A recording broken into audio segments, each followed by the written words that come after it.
What's up, you guys? My name's Gabby, and welcome back to Fishin' for Fish.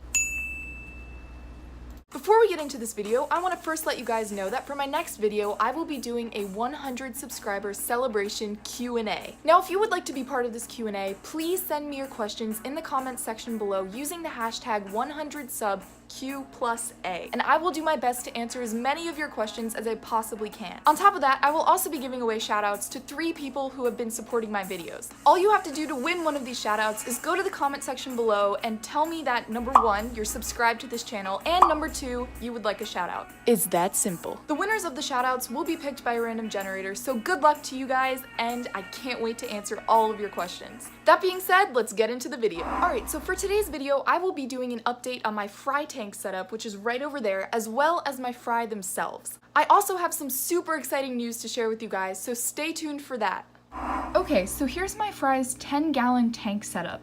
This tank contains 2 homemade sponge filters which work awesomely, and I would totally recommend them. And if you guys want to find out how to make those, then go ahead and check out my first video for a tutorial. This tank also contains 2 short grass plants which are perfect for my fry to hide in, a SpongeBob decoration, and a Squidward house. As you can probably see, there are a ton of places for my fry to hide and also lots of room for them to grow. These little guys are absolutely thriving in their tank. Not much has really changed from the last time you guys saw this tank, but I did do 2 things differently when I reset it up. If you've seen my videos before, then you might have noticed that there used to be a tall yellow plant there. And I decided to take it out because it was more of a hassle than it was pretty to look at.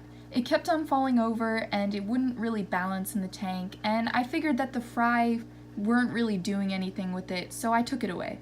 After I took the yellow plant out, I noticed that the tank wasn't as bright as it used to be, so I decided to go ahead and get some orange gravel and mix it in with the gravel that I already had. That orange gravel made up for the yellow plant, and I honestly think it looks great. In my opinion, I think it makes the tank look lighter and more inviting. So anyway, that was my tank setup update, and now it's time to check on my fry. So here are my fry.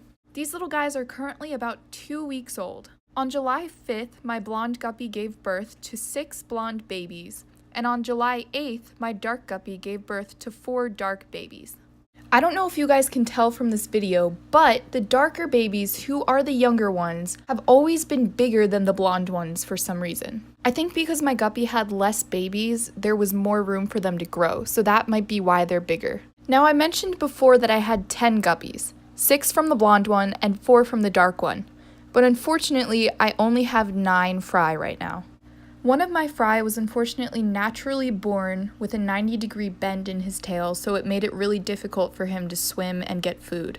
I figured that because the fry were so little, their spines were still developing, so I wanted to give him a chance to try and grow out of it and live. The little fry lasted for about 2 weeks, and then I found him at the bottom of the tank, passed away. So guys, despite that loss, all of my other fish are doing great and they are 100% healthy, and these fry are completely thriving in their tank. And guys, though I was grieving the loss of that one little fry, something amazing happened yesterday, and that's what I'm about to show you. Okay, so now for the exciting news. One of my pregnant guppies had over 20 fry last night, and they're so cute. These are my newborn fry, and my yellow-tailed female guppy gave birth to them last night. In all honesty, I was not expecting her to give birth as recently as she did, and to as many fry as she did. At around 11 o'clock last night, I went to go and look at my tank just to check on it, and I noticed that there was a little fry swimming around.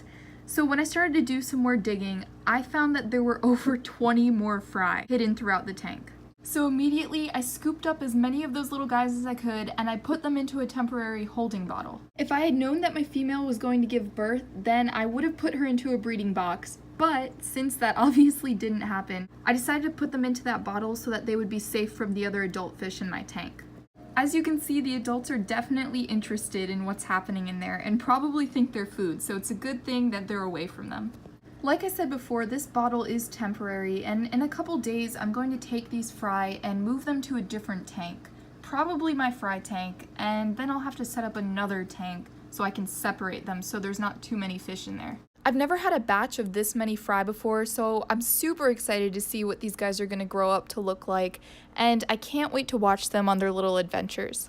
So on top of everything that's happened, I have one more piece of good news. My dark guppy is pregnant again, which means that we should be expecting Fry in the next 2 weeks.